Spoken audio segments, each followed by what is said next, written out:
वैभव त्रिपाठी, अब यहाँ पर तो पिच कैसे सेट कर दी सच्चाई करा गई है, सकें? यहाँ पर पिच सेट कर दी गई है यूपी विधानसभा के 9 सीटों को लेकर।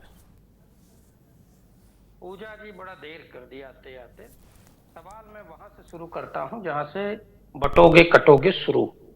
बटोगे कटोगे ये नया एजेंडा नहीं है, ये भारतीय जनता पार्टी, जनसंघ और आरएसएस का पुराना एजेंडा है। पिछले 50 सालों से ये घर घर, चूंकि इनको लोग पसंद नहीं करते थे तो कान फूंकने वाली स्टाइल में कनफुकवा संघी जाके कहते थे हिंदू बटेंगे तो कटेंगे, लोग कहते थे चुप रहो देश में सब ठीक है।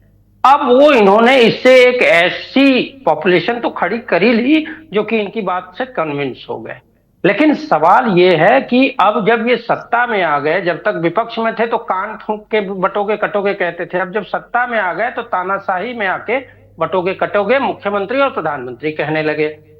अब जनता के सामने एक बढ़िया उदाहरण है कि जब गरीबों का हक छीनने वाली योगी सरकार ने आरक्षण का हक छीना और उसके खिलाफ गरीब जनता, वंचित, शोषित, दलित, पिछड़ा एक हुआ, तो ये जो लूटने वाले हैं ना, आरक्षण और हक लूट के खा जाने वाले और कुछ अडानी अंबानी जैसे लोगों को दे देने वाले, इनकी सोच पे उस जनता ने एकजुट होकर पानी फेर दिया। और उसको ये बड़ा अच्छा उदाहरण मिल गया कि 24 में जब हम एकजुट हुए तो ये तानाशाहों को हमने हटा दिया। एसएन सिंह भी कहते हैं, रोहित भी कहते हैं कि 47 में बटे। जानते हैं जब उस टाइम बटे तो टू नेशन थ्योरी किसने दी थी? इन्हीं लोगों के पुरोधा सावरकर ने टू नेशन थ्योरी दी, जिसके बाद देश। अरे चुप हो जाओ मिस्टर, अरे आप ही की पार्टी चुप हो जाओ पहले।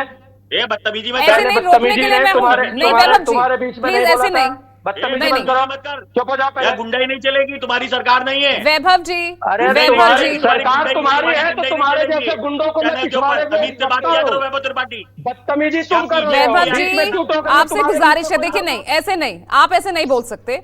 उन्हें रोकने के लिए मैं हूं, वो इंटरफेयर कर रहे हैं तो मैं उन्हें रोकूंगी ना, आप नहीं। रोहित जी बीच में नहीं, रोहित जी बीच में नहीं, बोलिए वैभव। एक तरफ जहां जनता अपने हक अधिकार के लिए एकजुट हो रही है, अब इनके पास नफरती एजेंडा बटोगे तो कटोगे के अलावा कुछ बचा नहीं। अब ये बता रहे थे कि जब 1100 कुछ ईस्वी में 700 या 300 घुड़सवार आए, अरे भाई वो बाहरी लोग आतताई थे, वो आए तो ठीक है, एक होना था। आज कौन ऐसा आया है? क्या हम पाकिस्तान से चुनाव लड़ने जा रहे हैं क्या, जो बटोगे तो कटोगे कहोगे? कौन सी ऐसी आपात स्थिति है कि आप बटोगे कटोगे? किसको कह रहे हो?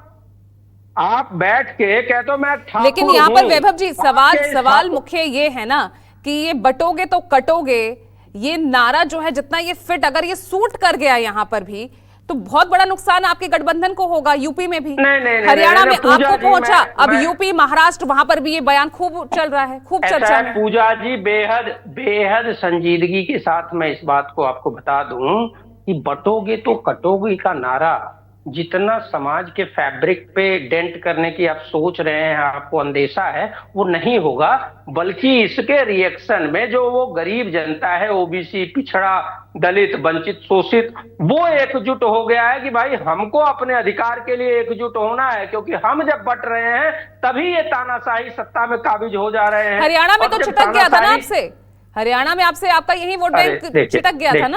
ऐसा नहीं, ऐसा नहीं हुआ। अब आप इस बात को सोचिए, कांग्रेस को लगभग 20% लोगों ने ज्यादा वोट किया, तो वो बटा नहीं, वो एकजुट हुआ। हाँ, वो एक चुनावी राजनीति का हकीकत है कि जब कुछ चंद वोटों से आगे पीछे लोग जाते हैं तो कोई जीत जाता, कोई हार जाता है। तो इसको ये मत कहिए कि नहीं वो चीज बट गए और वो चल गया, नहीं, ऐसा नहीं चला। जनता एकजुट हुई, यही कारण था कि 2024 में 30 सीटों का नुकसान हुआ है बीजेपी को, क्योंकि जनता एकजुट हो गई। और सच्चाई है कि जनता अब अपने हक के लिए एकजुट हो रही है। लोग पूछ रहे हैं भाई हिंदू धर्म तो बचा लेंगे, लेकिन हरियाणा के नतीजों ने यूपी के रेस से तो आपको बाहर कर दिया ना। गठबंधन में आप हैं, लेकिन कहां हैं, किस सीट पर है? ऐसे मत कहिए। देखिए ऐसा है, हमारे गठबंधन ने एक निर्णय लिया कि भाई ऐसा है कि बटे नहीं, और हम ज्यादा सहज ये होंगे कि अखिलेश जी अपने सारे कैंडिडेट उतारे। हमारे यहाँ 9 विधानसभा पे कैंपेन कमेटी और हमारे प्रभारियों की नियुक्ति हो गई, हम उनको सहयोग करेंगे, ठीक है। तो कोई बटा नहीं और हम कोई वंचित नहीं है, ये हमारे आपसी समझौते का हिस्सा है और हम चाहते हैं कि 9 के 9 सीटों पे इंडिया गठबंधन जीते। अब बात यह है कि भाजपा के लोग, जहां निषाद पार्टी का विधायक चुन के सांसद हो गया भाजपा का, और वो निषाद पार्टी की सीट को भी भाजपा ने कब्जा कर लिया और उसी के लिए बगावत हो गई, उस पर कोई टीवी डिबेट नहीं हुई, लेकिन कांग्रेस के लिए डिबेट हो रही, जबकि कांग्रेस भाई आप कांग्रेस के प्रवक्ता है, मैं आपसे सवाल पूछूंगी ना, सवाल जहां उठेगा वहां मैं पूछूंगी, जवाब दीजिए एसएन सिंह जी। 10 से 15 सेकंड में जवाब दीजिए, ठीक है। मैं एक बार मैं 10-15 सेकंड के लिए सबके पास जाना चाह रही हूँ। वैभव जी, पूजा जी 10 सेकंड, हमारे मित्र को शायद पता नहीं, लेकिन अब चूंकि वो उस परिप्रेक्ष्य में चर्चा होने लगी इसलिए मैं कह रहा हूं।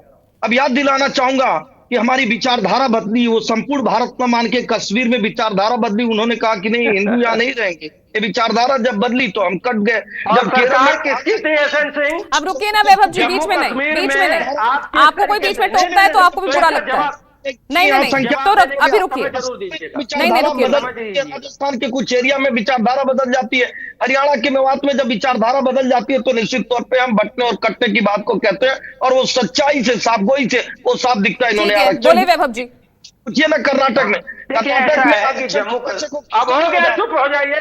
ये देखिए एसएन सिंह जी, ठीक है। जम्मू कश्मीर में आपके केंद्र शासित, जिनको बीपी सिंह को आपने 85 सांसदों के साथ समर्थन दिया था, केंद्र शासित राज्य उस टाइम था, और संघ के, अरे जो अब ये देखिए बीच में उदंडता, ये उदंडता बंद करो एसएन सिंह। ऐसे आप समझते हैं कि सारा बर्बाद हो जाएगा। रोहित अग्रवाल बोलिए, रोहित अग्रवाल। नहीं, सवाल यही है कि देखिए स्थितियां बिल्कुल साफ हो चुकी हैं पूजा जी, कि आज देश के अंदर विभाजन की राजनीति जो कर रहा है वो कहीं ना कहीं अपने सत्ता की तलाश करने का काम कर रहा है।